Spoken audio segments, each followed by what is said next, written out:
أعوذ بالله من الشيطان الرجيم بسم الله الرحمن الرحيم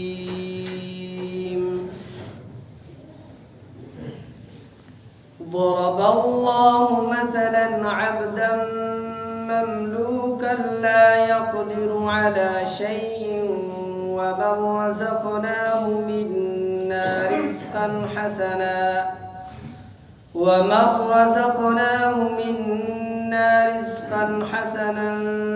فهو ينفق منه سرا وجهرا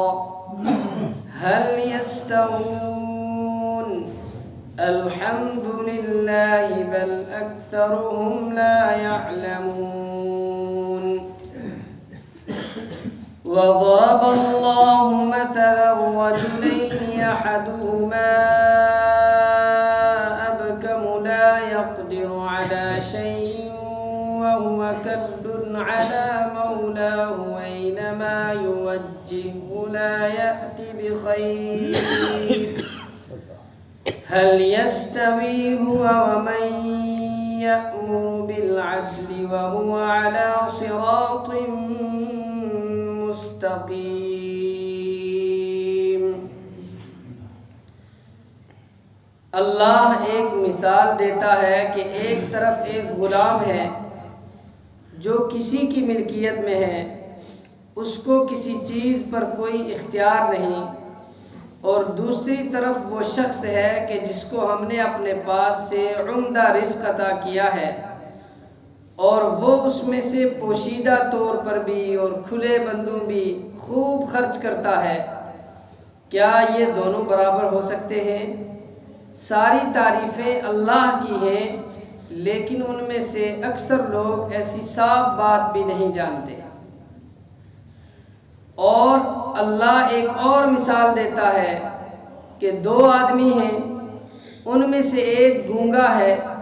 جو کوئی کام نہیں کر سکتا اور اپنے آقا پر بوجھ بنا ہوا ہے، وہ اسے جہاں کہیں بھیجتا ہے وہ کوئی ڈھنگ کا کام کر کے نہیں لاتا۔ کیا ایسا شخص اس دوسرے آدمی کے برابر ہو سکتا ہے جو دوسروں کو بھی اعتدال کا حکم دیتا ہے اور خود بھی سیدھے راستے پر قائم ہے؟ اللہ تبارک و تعالی کتنا مہربان ہے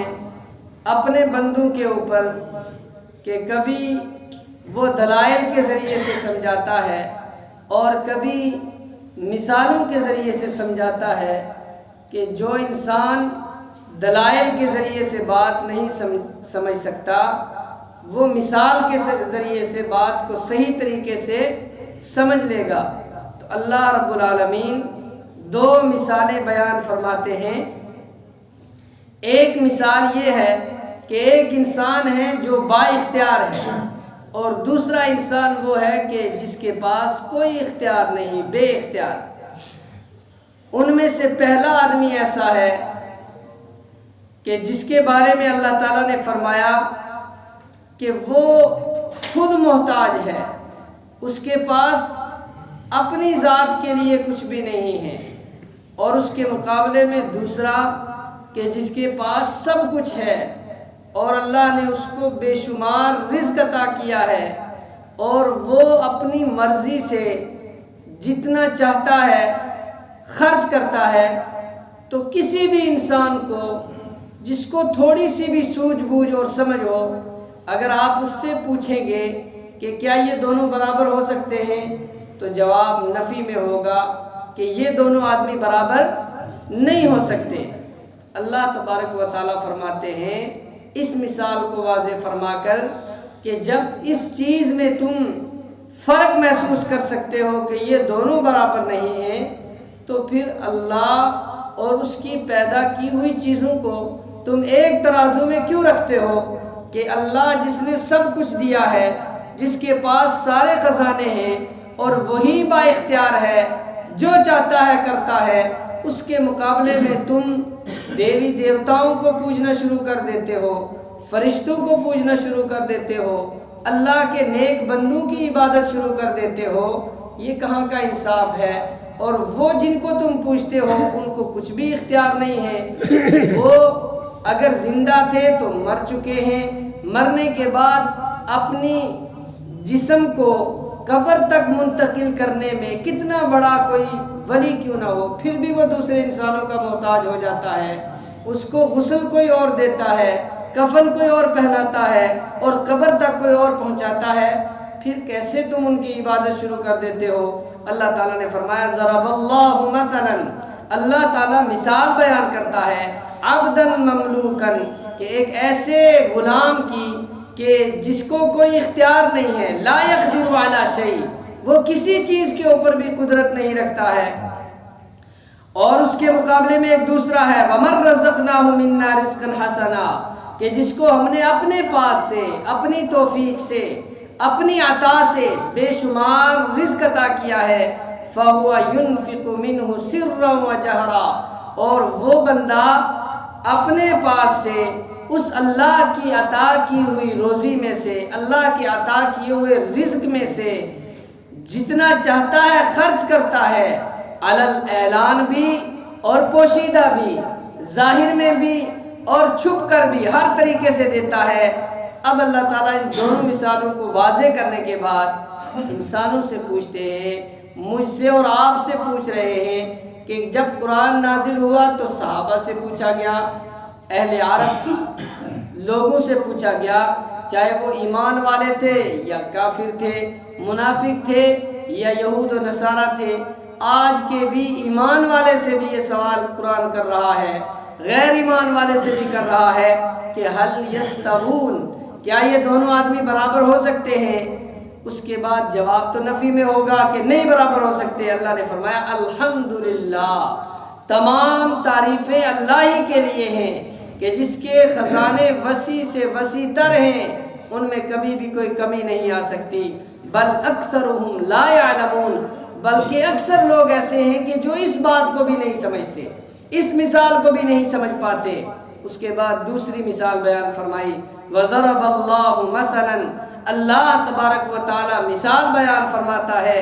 رجلین، دو آدمیوں کی، احدهما ابکم، کہ ان میں سے ایک گونگا ہے جو بول نہیں سکتا، جو سن نہیں سکتا، اور پھر کیا کرتا ہے کہ لا يقدر علی شیء، اس کو کسی کام کرنے کی کوئی قدرت ہی نہیں ہے، طاقت ہی نہیں ہے، کر ہی نہیں سکتا۔ اور ایسا آدمی جو نہ بول سکتا ہو، جو نہ بات کو سمجھ سکتا ہو، جو کوئی کام نہ کر سکتا ہو، وَهُوَ كَلٌّ عَلَى مَوْلَاهُ، ایسا آدمی اپنے آقا کے اوپر ایک بوجھ ہوتا ہے۔ ہر انسان آقا کوئی غلام خریدتا ہے اپنے کام کے لیے، خدمت کے لیے، لیکن جب وہ بول ہی نہیں سکتا ہے،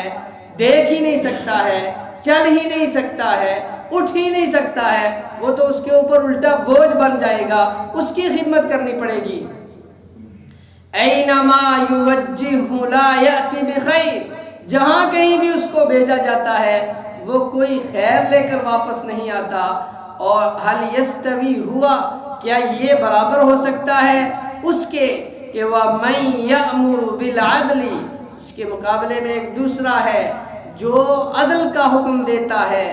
انصاف کی تعلیم دیتا ہے، دوسروں کو اچھی باتیں سمجھاتا ہے، وَهُوَ عَلَى صِرَاطٍ مُسْتَقِيمٍ، اور جبکہ وہ بالکل سیدھے راستے پر ہے، ہدایت یافتہ ہے۔ یعنی یہاں پر اللہ کے نبی صلی اللہ علیہ وسلم کی مثال اور آپ کے علاوہ جن بتوں کی لوگ عبادت کرتے تھے اور جن سرداروں کی بات لوگ مانتے تھے، بڑے وڈیروں کی بات مانتے تھے، ان کی مثال اللہ تعالیٰ دے رہے ہیں کہ آپ صلی اللہ علیہ وسلم تو عدل کی تعلیم دیتے ہیں اور رائے راست پر ہیں، ان کی بات تم مانتے نہیں ہو، اور وہ کہ جو رائے راست پر نہیں ہیں، کہ جن کی بات کسی قابل ہے ہی نہیں ہے، اور اگر بتوں کو مراد لیا جائے تو وہ تو بیچارے کچھ بول ہی نہیں سکتے ہیں۔ اگر ایک مورتی ہے، ایک بت ہے، اس کے اوپر کتا پیشاب کرنے کے لیے چلا جائے وہ اس کو نہیں روک سکتا۔ اگر مکھی بیٹھ جائے، اگر اس کے اوپر کچھ چڑھاوا چڑھایا جائے اور اس چڑھاوے کو جا کر مکھی کھانا شروع کر دے تو اس کو اتنی بھی طاقت نہیں ہے کہ وہ مکھی کو ہٹائے کہ یہ میرے اوپر چڑھایا گیا ہے، تو کیوں کھا رہی ہے، اتنی بھی طاقت نہیں ہے۔ اس کے سامنے اتنا عقل مند انسان، 5.5 فٹ کا انسان، جس کو اللہ نے عقل بھی دی ہے، شعور بھی دیا ہے، احساس بھی دیا ہے، وہ جا کر اس کے سامنے سجدہ ریز ہوتا ہے کہ میری منتیں پوری کر دے، میری ضرورتیں اور حاجتیں پوری کر دے، یہ بات سمجھ میں آنے والی نہیں ہے۔ اس لیے عقل مندی اور سمجھداری یہ ہے کہ اللہ کے علاوہ کسی اور سے مرادیں نہ مانگی جائیں۔ اللہ ہی عطا کرنے والا ہے، اللہ کے علاوہ کوئی مختار کل نہیں ہے۔ اللہ نے سارا اختیار اولاد کا ہو، رزق کا ہو، یہ ساری چیزیں اللہ نے اپنے پاس رکھی ہیں۔ کسی بھی ولی کی قبر کو دبانے سے رزق میں اضافہ نہیں ہو سکتا۔ کسی ولی کو یا حضرت علی رضی اللہ تعالیٰ عنہ کو مشکل کشا سمجھنا جائز نہیں ہے۔ مشکل کشا صرف اور صرف اللہ کی ذات ہے۔ اللہ تبارک و تعالیٰ سمجھنے کی توفیق عطا فرمائے۔